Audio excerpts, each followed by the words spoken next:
Ethan had purchased the $4,000 above-ground pool for peace. It was meant to be his oasis, a 15-foot circle of cool, chlorinated silence in the oppressive July humidity. By the third week of ownership, however, it had become a beacon of neighborhood chaos. The primary culprits were Billy, age 7, and Timmy, age 5, Karen's children, residing in the identical two-story house directly behind his. The first trespass had been almost comical. Two small, naked bodies vaulting the low section of the shared privacy fence while Ethan was inside making lunch. He hadn't bought the proper 6-foot security fence yet, opting instead for a cheaper, standard 4-foot wood picket fence. He was replacing it next month, but the delay was already proving catastrophic. He rushed out pulling on a shirt and gently informed the boys that this was private property and they needed to go home. They stared at him with blank, bovine incomprehension. He knocked on Karen's back door that evening. Karen, a woman who seemed permanently dressed for a Pilates class she never attended, answered with a synthetic, dazzling smile that vanished the moment she realized he wasn't a package delivery. "Ethan, hi. Everything okay?"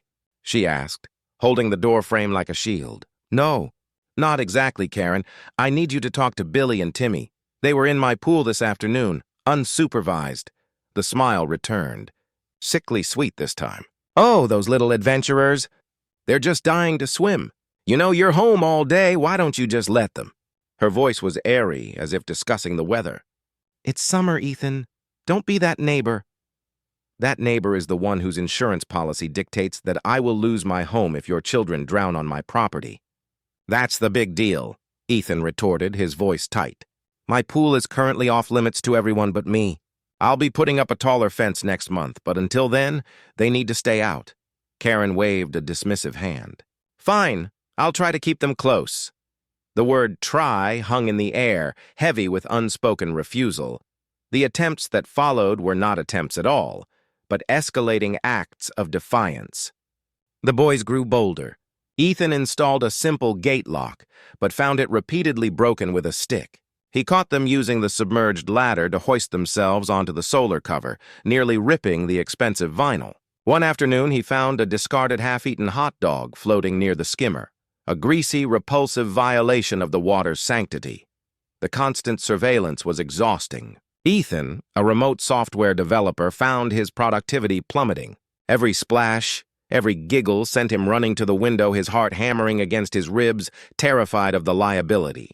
He felt less like a homeowner and more like a minimum-wage lifeguard watching a pair of determined suicidal toddlers. The breaking point arrived on a sweltering Tuesday.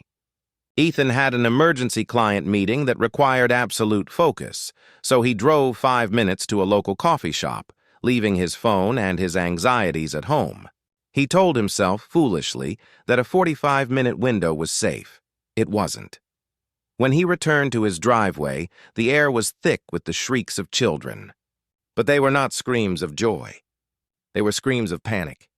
Ethan threw the car into park and sprinted to the backyard. The scene froze him on the threshold of his own deck. Billy was dangling precariously from the pool's perimeter railing, having climbed the pump housing. Timmy was crying hysterically at the edge, soaking wet and clearly in distress. And standing nearby, holding his phone to his ear with a look of terrified professionalism, was a stranger in a pizza delivery uniform. "Sir, stop! I already called 911, the driver, a young man with a terrified expression, managed to say, his voice shaking. They went under, and I thought they were going to drown." Ethan's blood turned to ice. He raced to the edge, pulling Billy down gently but firmly. He checked Timmy, whose sobs were slowing into ragged breaths. They were wet, unsupervised, and nearly drowned on his property, witnessed by a third party. "Where is your mother?" Ethan demanded, his voice dangerously low. The boys pointed vaguely toward Karen's house. The back door was shut. The driver stepped forward, his camera flash briefly illuminating the scene. "I'm not a bad guy, I have to document this. This is gross negligence." Ethan's chest felt like it was going to explode. He knew, with absolute certainty, that if those children had died, he would be financially ruined, his life destroyed, no matter what court ruled. The pool was a death trap, and Karen's refusal to parent was the fuse. He took his own phone, documenting the scene, the sodden kids, the traumatized driver, and the closed door next door. Then, the door finally opened. Karen emerged, not with a burst of maternal panic, but with irritation. She saw the driver, the phone, the wet kids, and Ethan. Her eyes narrowed. "What is this ruckus?" she snapped, instantly taking the offensive. "You're harassing my kids, Ethan? You can't take pictures of minors. You are going to be hearing from my lawyer." The threat, hollow and entitled as it was, landed like a brick. Ethan looked at Karen, her face a mask of self-righteous fury, completely blind to the fact her children had nearly died moments before. He looked at the pizza driver, who was still muttering into his phone. He looked at his pool, the source of this unending nightmare. A terrifying clarity washed over him, wiping away the fear and replacing it with a cold, unstoppable resolve. This was not a negotiation. This was an eviction. He walked over to his shed, ignoring Karen's continuing high-pitched tirade about lawyers and privacy. He grabbed the largest utility knife, a socket wrench, and his industrial pump. He didn't bother with the proper drain plug. He climbed onto the pool's side, ignoring Karen's sputtering. He located the vinyl liner, taut and shimmering in the afternoon sun. He pressed the razor-sharp knife deep into the blue material, dragging it down in a massive 6-foot crescent arc. The sound was a horrific, tearing shruck. A jet of water, thicker than a fire hose, exploded out of the side of the pool, hitting the fence, and instantly turning the yard into a churning, muddy lake. The boys shrieked again, but this time in confusion. Ethan worked with the precision of a demolitions expert.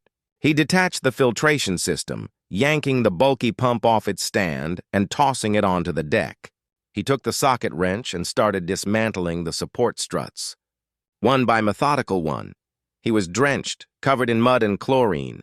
But he didn't stop until the entire structure, which had taken 3 men a full day to erect, was collapsing into a grotesque pile of blue vinyl, metal tubing, and sticky algae-stained debris. The last drops of water gurgled into the rapidly forming swamp. He stood in the center of the devastation, holding the discarded pump like a war trophy, breathing heavily when the red SUV, Karen's ride to her imagined Pilates class, pulled into her driveway. She'd been inside, changing clothes, perhaps, oblivious to the continued destruction until she stepped back out. She didn't see the pizza driver or the quiet, frightened boys. She saw only the massive, empty, mud-soaked crater where the water had been, the twisted heap of plastic, and Ethan standing guard over the ruins. Her face went white, the synthetic smile finally gone, replaced by a look of utter, disbelieving horror. The sudden, silent realization of what he had done, of what she had lost, hit her with the force of a physical blow. Her hand flew to her mouth, not to stifle a scream, but to check for a pulse. The sound that left Karen's throat was not a scream, but a distorted, strangled sound of primal outrage, the noise of a spoiled child realizing a favored toy has been deliberately, violently destroyed. It rapidly morphed into pure, piercing volume. "You! What have you done?" she shrieked, charging across the muddy divide. She wore clean white athletic shorts, and in 2 steps, the mud had splattered up her calves, staining the expensive fabric. She didn't notice. Her focus was entirely on Ethan, who stood motionless, the disassembled pool pump at his feet. "I took down my property." "Karen, I warned you this would happen," Ethan said, his voice flat, exhausted, and yet somehow unnervingly calm. The adrenaline that had fueled his demolition was receding, leaving behind a cold, self-preservatory resolve. "You've ruined my whole summer. You psycho! You vandalized your own yard just to spite my children?" she screamed, stopping inches from him, her hands clawing at the air. Her face was contorted, the synthetic facade completely shattered, revealing a core of pure, entitled fury. "I did it because your children nearly drowned here 45 minutes ago," Ethan countered, lifting his phone. He opened his camera roll and showed her the clear picture of the soaked boys and the horrified pizza delivery driver. Billy was dangling off the rail. Timmy was choking. "I have a witness, Karen. An independent, neutral third-party witness who also called 911 because he thought they were dead." The mention of the witness made her pause. Her eyes flickered to her own children, who had quietly retreated to their side of the fence, watching the spectacle with wide, fearful eyes. They were no longer the focus of her attention. The perceived injustice was, "That's a lie. You put them up to it. You coerced that delivery boy. I told you they're just playing. They're kids, Ethan. You are an irresponsible, dangerous man. You have destroyed thousands of dollars of property. You are paying for this pool and you are fixing my garden." Karen snatched her phone from her pocket and hit a speed dial number, her thumb jabbing the screen with violent efficiency. "Mike, you need to get home right now."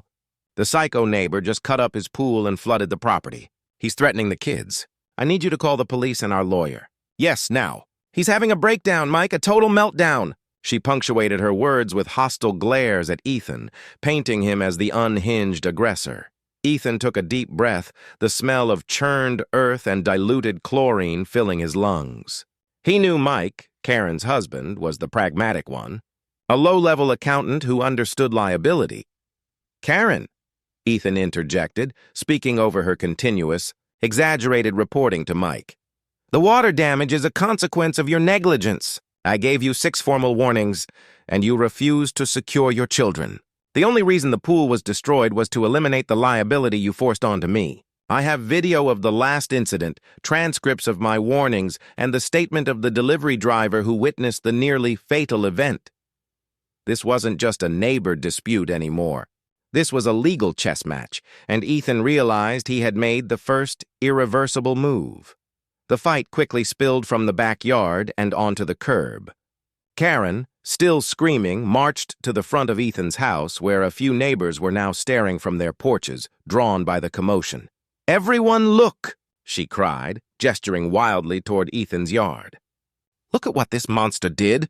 He deliberately flooded the entire street just because my 2 little boys wanted to cool off. He's punishing children." This was Karen's specialty, controlling the narrative. Within minutes, she had framed Ethan as the villain, the lonely, childless man who hated innocent summer fun. Ethan knew he had to act fast to protect his reputation and, more importantly, his documentation. He retreated inside, his body trembling, not from fear, but from the immense release of accumulated stress.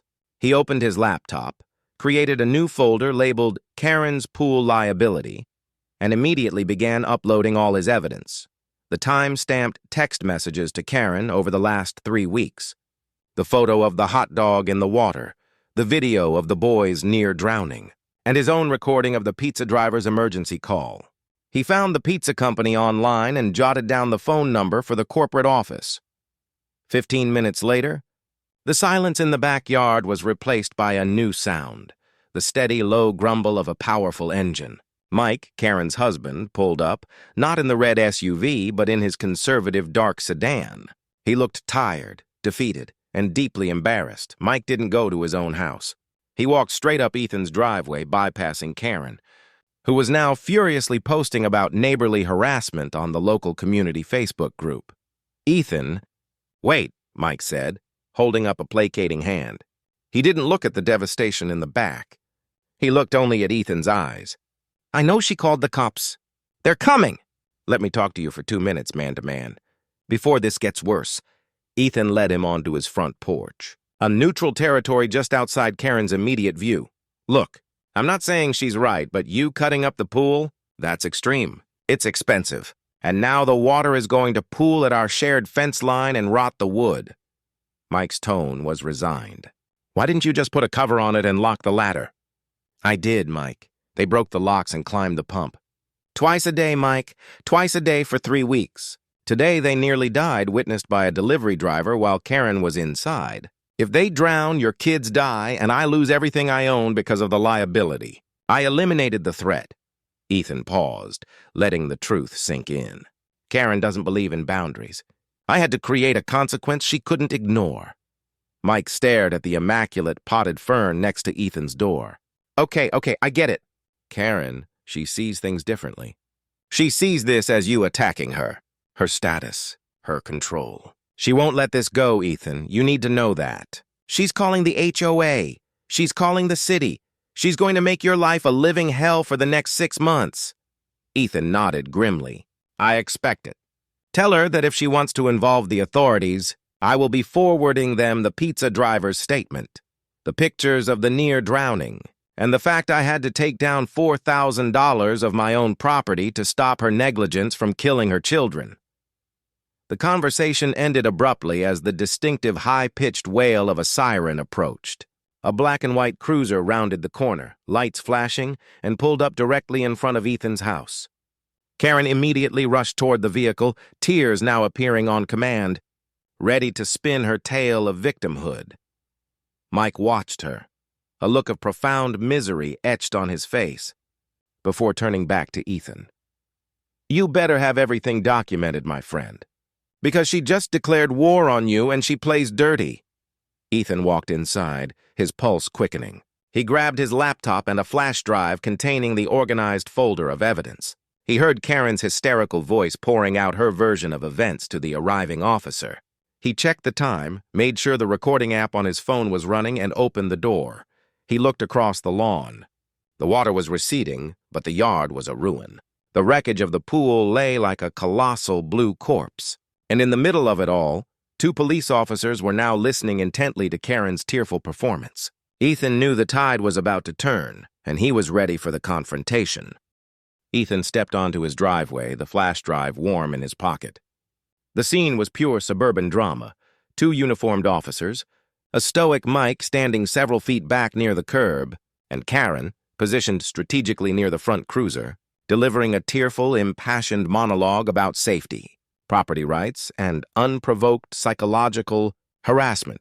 She had successfully managed to make herself look small and victimized next to the wreckage of the cruiser's grill, and then he just came out with this massive knife. "Officer," Karen was finishing, her voice trembling dramatically, "and sliced open the pool, deliberately flooding my yard and creating a hazard for my babies. He threatened me! He took pictures of my minors." The lead officer, a tall, pragmatic woman named Officer Davis, turned her attention to Ethan. Her face betrayed nothing. "Sir, is this accurate?" "Mrs. Peterson claims you threatened her and deliberately damaged property adjacent to hers." Ethan met her gaze steadily. He didn't raise his voice or match Karen's theatrics. "Officer, I didn't threaten anyone. I destroyed my own personal property to mitigate an extreme, immediate, and potentially fatal liability that Mrs. Peterson had forced onto me through 3 weeks of documented, deliberate negligence." He took the flash drive from his pocket and held it out. "I have everything organized here for you. 6 text messages sent over the last 3 weeks, formally warning Mrs. Peterson that her children were on my property, in my pool, unsupervised.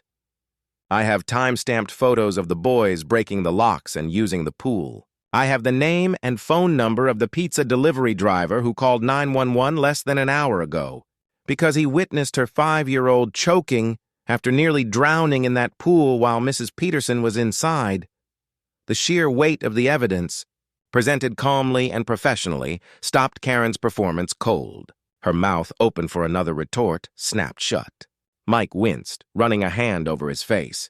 Officer Davis ignored the flash drive for a moment, instead focusing on Ethan's phone.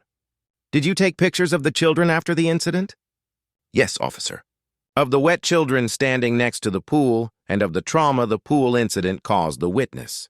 The photos were taken as immediate liability documentation, not for harassment." Ethan then showed her the screen, displaying the pizza driver, visibly distressed, and the 2 boys, soaking wet and clearly upset. Officer Davis took a moment, absorbing the images. She then turned to the other officer. "Call the number for that delivery company. See if we can confirm the 911 call from the driver." Karen found her voice again, regaining her footing. "He coerced that driver." "He's lying! You can't let him get away with property damage. My garden is ruined. My foundation is compromised." "Ma'am," Officer Davis said, turning back to Karen, her voice suddenly firm and authoritative. "Mr. Peterson destroyed his pool on his property. That is not a criminal act of vandalism. If you have an issue with the water runoff damaging your landscaping, that is a civil matter. It's between you, Mr. Peterson, and your respective insurance companies or the HOA." She looked directly at Ethan. Sir, based on your documentation, your action to destroy the pool appears to be a drastic but legally sound measure to remove an attractive nuisance that was being used without permission, causing severe risk to life. We will not be making an arrest or pressing any charges for vandalism or threats. The ruling was a devastating blow to Karen's narrative. Her face, which had been contorted by manufactured tears, now hardened into an expression of pure, unadulterated hatred. Her public humiliation was complete. She had called the police to validate her victimhood, and instead, they had validated her neighbor's justification for his extreme act. The officers finished their questioning, gave Karen a pamphlet on mediation services, and advised Ethan to contact his home insurance regarding the mud damage, just in case. As the cruiser pulled away, the silence on the street was deafening. The neighbors who had been watching quickly retreated, pretending they hadn't seen a thing. Mike finally walked over to his wife, his shoulders slumped. "Karen, we're going inside, now!" "You see that, Mike? He thinks he won! He thinks he can just do this to us," she hissed, resisting his pull. "He won't get away with this!"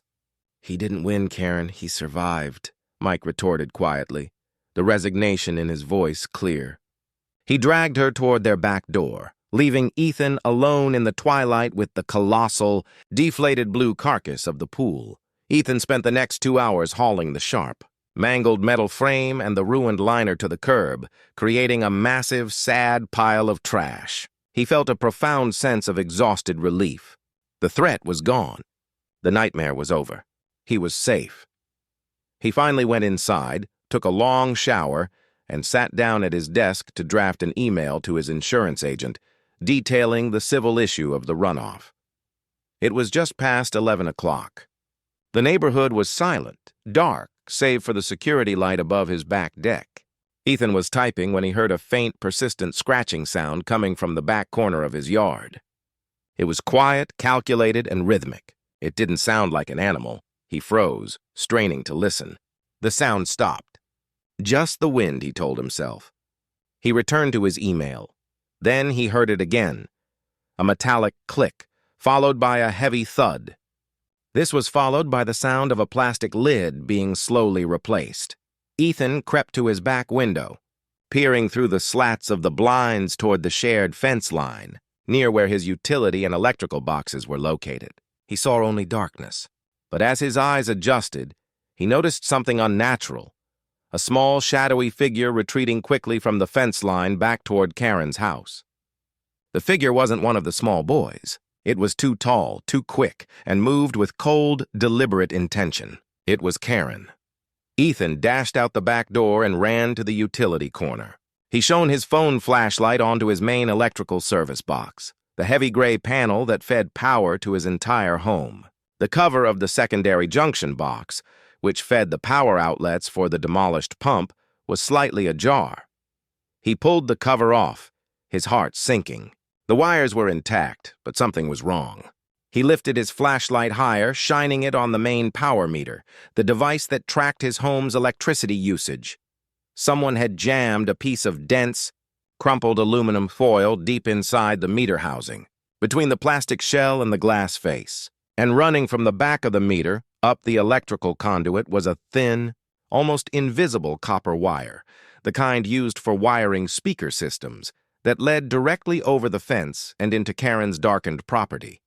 It was crude, simple, and terrifyingly vindictive. It wasn't just tampering. It was an attempt at electrical sabotage and theft.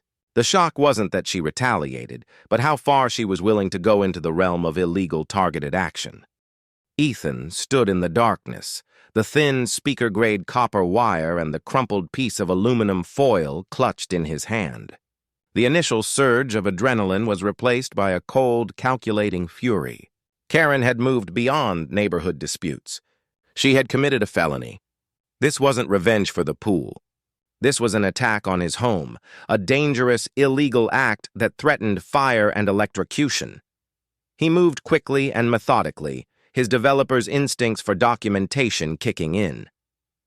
He returned to the utility corner and, using his phone, took a dozen high-resolution photos, extreme close-ups of the meter housing where the foil had been jammed, wide shots showing the clear path of the wire leading over the fence, and detailed images of the wire and foil themselves. He narrated a short video, calmly stating the time and date, describing the discovery, and identifying the components he had just removed as evidence. He bagged the wire and foil in a sealed Ziploc, labeling it with the date and location.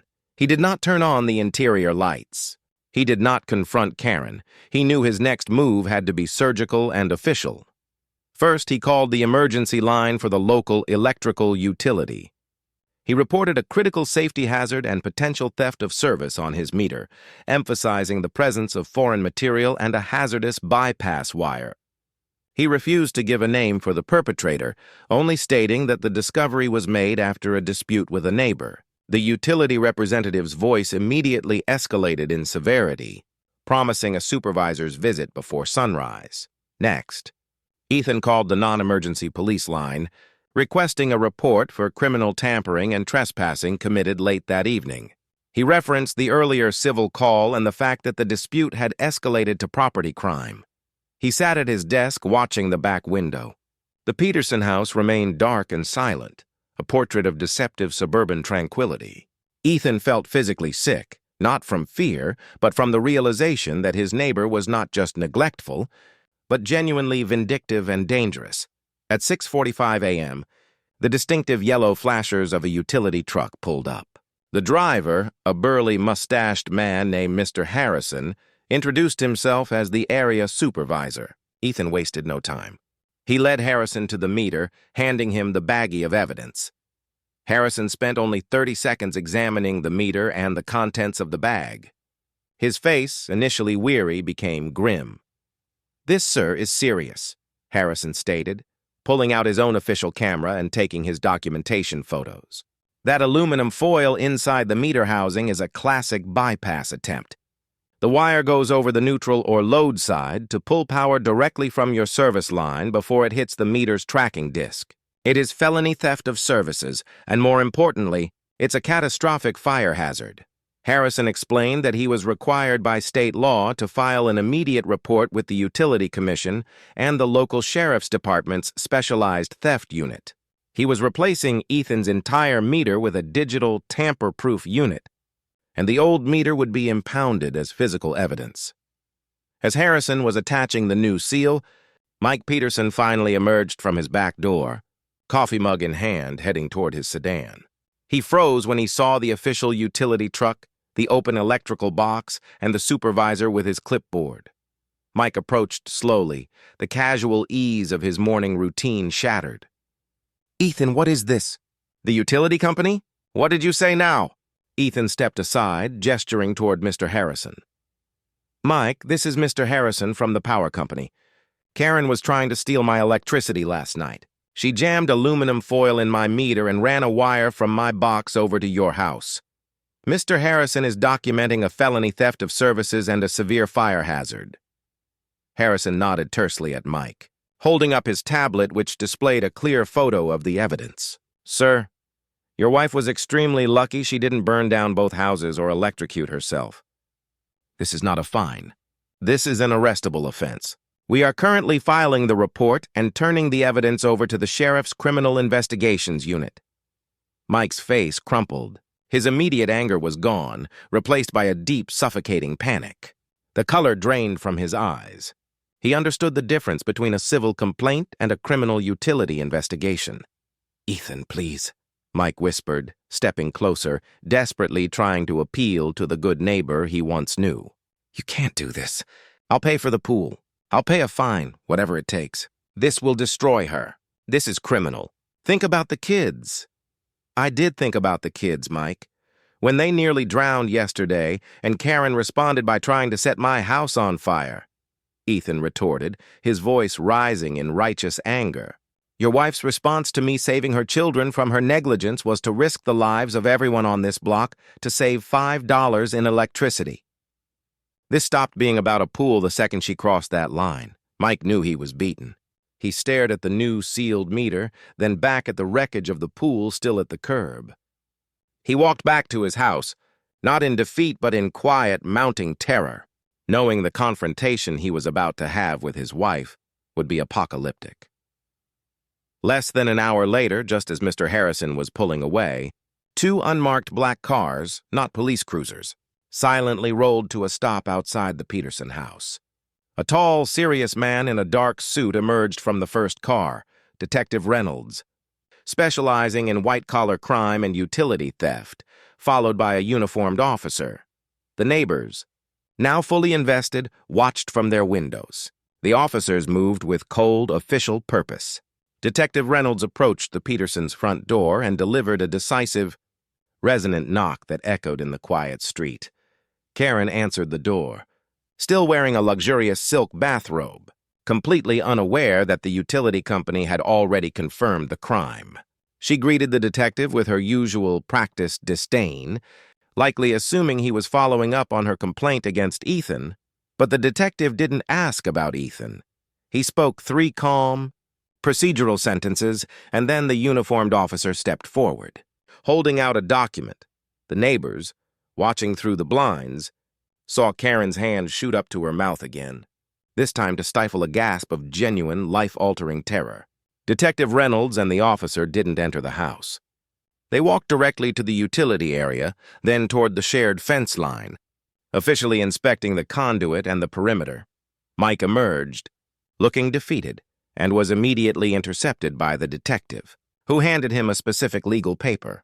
Mike stared at the document, a warrant, which authorized a full investigation into the Peterson home's electrical system. Based on the documented felony, the powerful beat came as the uniformed officer returned to the front door, this time holding a small silver piece of metal. It wasn't the wire. It was Karen's favorite gardening trowel, the tool she had used to pry open the junction box, which had been retrieved from her trash can. It was one final perfect piece of irony and evidence, delivered to the detective in full public view.